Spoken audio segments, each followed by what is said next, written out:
touchdown in Hawaii. President Biden will, of course, survey the utter destruction left behind by the deadly wildfires.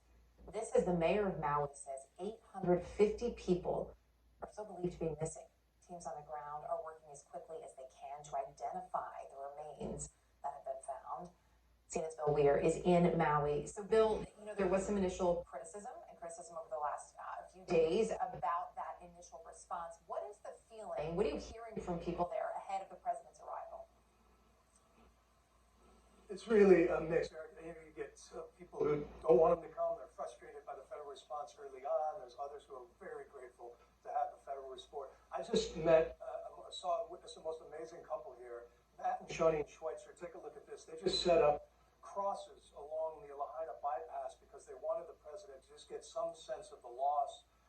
They only had time to put up 53 crosses. They're coming back later with the rest of the 114, and then they plan to tie 850 yellow ribbons in a visible place to really drive home the enormity of this loss.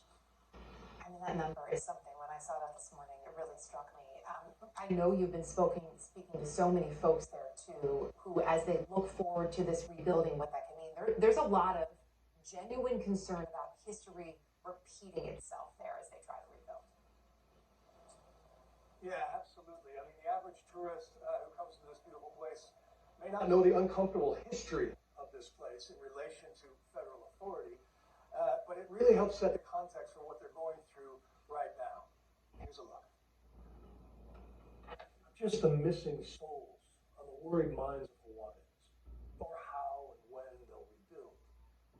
There are also deep fears over the water that flows from the mountains to the sea and aquifers and keeps Maui alive.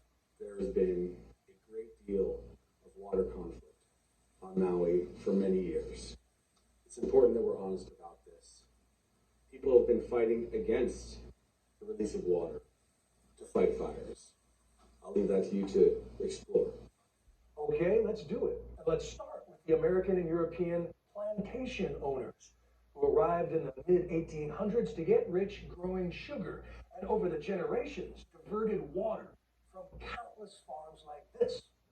These stone walls were built by our ancestors 500 years ago. Wow, really? Yeah. What people like our family and many other Native Hawaiian families all throughout Hawaii saw where the plantation was is their water disappeared. Literally overnight, water disappeared. Like turning off a tap. Yeah. Which is why, like our family, like many other families in Lahaina and elsewhere, they were forced to leave their ancestral land. And maybe work for the same plantation owner who took your water, right? Yeah. But even after the U.S. apologized in '93 for the overthrow of the Kingdom of Hawaii, and even as once lush landscapes turned flammable, it wasn't until farmers like Hokuau Pellegrino fought in court for over a decade that water rights were returned.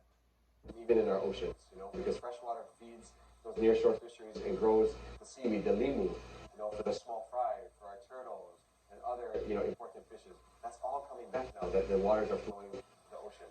But then came the fire and written complaints from the powerful West Maui Land Company, insinuating that firefighting efforts were hampered because a single Hawaiian farmer couldn't be reached for permission to divert extra water. In this particular case, it absolutely would not have made any difference. You have to understand that the West Maui Land Company, Lahaina Irrigation Company system is not tied whatsoever to the Maui Fire Department hydrant system. And helicopters weren't able to even fly anyway at that point. So, to even insinuate that that could have made any difference is just a complete farce. But with an emergency declaration, Governor Green has rolled back Lahaina's water designation and told the New York Times that we tipped too far towards water rights for nature and natives. 75% of the water resource in Lahaina is controlled by private entities. Only 25% is controlled by the county government. It's one big reason Lahaina community leaders gathered the media on Friday to call out the governor. My hope is that the community has an input to build back how we see fit for our community. My fear is that the community will be gone and this will be replaced with multi-million-dollar homes because we have realtors already calling. It's like just colonization and repeating itself all over again, just in a different format. You know, it's disaster capitalism at its finest. You're throwing spears to the people of Lahaina when they're already down. The very first Hawaiians crossed oceans with sacred callow plants in their canoes.